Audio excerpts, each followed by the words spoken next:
Hello, this is Shane from Shane's Books and Review, and I hope you are having a great day today. We're going to talk about book 3 of this Dorsai series that was wrote by Gordon R. Dickson, and then it was narrated by Stefan Rudnicki. And Stefan's one of those guys, he's got that voice of gold, that honey voice, and I enjoyed listening to him narrate this. And before you go, well, why are you going through this?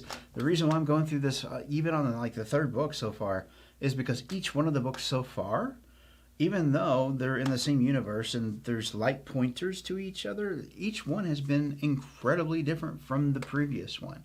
It's not like we have our main character that's looping through to the next book so far.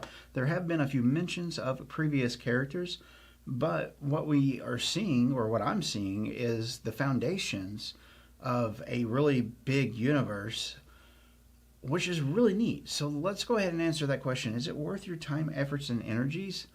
I think it may be. And the reason why is because in the first one, we had this guy that was kind of like a military political genius extraordinaire, right? And so we followed that. And then the second one was more of power of the thought of the mind, being able to control where things are going to go, and should you even do that if you had the power to do it. This one is more of a story of a news person. This guy, he's got a lot of issues, and I've listened to this book like 3 times this week, and I keep picking up more and more and more, but there's some things in there that absolutely scared the living crap out of me whenever it came to this universe. And so let's talk about that a little bit, shall we? Our main character in this one's a news guy, like I mentioned, and he's working towards getting into the guild, getting the guild credits, etc. And his job is to go out and, of course, do exposés or etc. And so it gives him a unique set where he can go to anywhere he wants to go, and he has to be accepted. Then he will write his story. It's like, he's on the side of this encampment, and then he can go over to the other side, and he can't be touched. It's a rule, kind of like the stuff with the Red Cross in wartime, and particular symbols are denoted purposely on tents so that people know, hey, don't bomb here. This has really nothing to do with the war. This is more of a hospital situation, so just leave it alone. So I found that part of it interesting, but the thing that really bothered me through this story, and it's not a bother of, oh, I hate it. It was a bother, moreover, of the morality choices of the different sects that were in there. So one of the sects was the freedom, and these people were absolute zealots. I mean, it was one of those things, even their speech was they, thee, thus, thy. The old king's speech kind of a way of speaking instead of like a more direct, hey, you know what? I know that you asked me to do this. I can't do it, Captain. And, it is what it is. Sorry. It would take so much longer to say what they had to say is my point there. But the thing that actually gets me about them, or makes me worry more about them, is as long as it is viewed in a point of it is furthering our cause, it's okay. So they don't really have to have a moral high ground, even though they say they are the most high ground of morals. Whatever. But there's another faction that was in there, and it was unique to see the closed minds of the people that were in the freedom camp versus the people that were not. That kind of leads me around to this one point about these books so far, is that in this one, this guy has got same thing going on where he's got, like some kind of trauma or some kind of event that he needs to get past. But this isn't like the main draw of the story. Instead, it's his own personal dilemma. The main draw of the story is supposed to be perhaps showing the different sects, the way that becoming different factions within humanity because they were spread out. And so that's kind of one of those kickbacks to the second and first book, right? But even with that being what it is, it's one of those things where this story is keeping me off kilter because it's not so far a linear one-person story that goes from book to book to book. And so I've really enjoyed that too. So to answer the question, is it worth your time, efforts, and energies?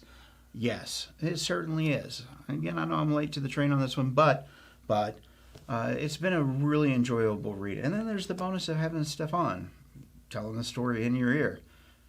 Yeah, good narrator, that guy. So I would certainly recommend it just on that merit alone. The entertainment value has been pretty good as far as the way that the author is laying out the universe It's a different way from what I've seen from like more current works. And so I find myself enjoying that more and more.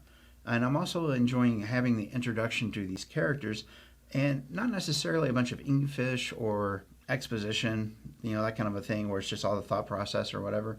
But there's just enough of that intersprinkled between where it keeps it feeling good.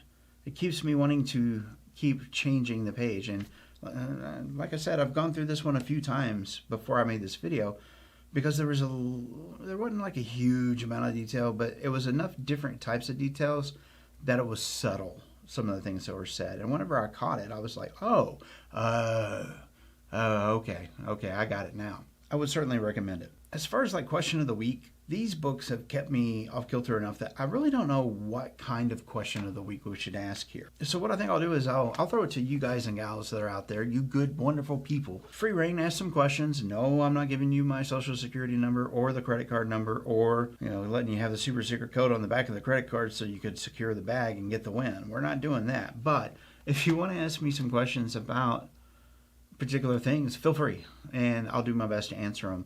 We've been working on getting a shorts thing going, but I haven't seen the videos yet, so I'm not going to let it go live. The comments. So if you make a comment, there's a good chance that it'll be answered in the shorts now instead of just a really long video. If you have any suggestions for that, feel free, throw it up there. We'll see what we can do. But it's that time of the day I gotta get. Thank you for, if you made it this far, watching to the end. You are my personal hero, as always. You mean a lot to me.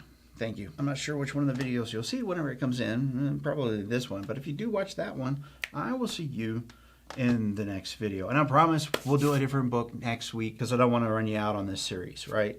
But I'm kind of excited about it, and I would love it if we could all kind of like share it and read it and like get to the same point and then like actually have conversations about what do you think will happen if. But so far the literature hasn't really hasn't loaned itself to that, has it? Happy Valentine's Day. I love you. Thank you. Bye-bye.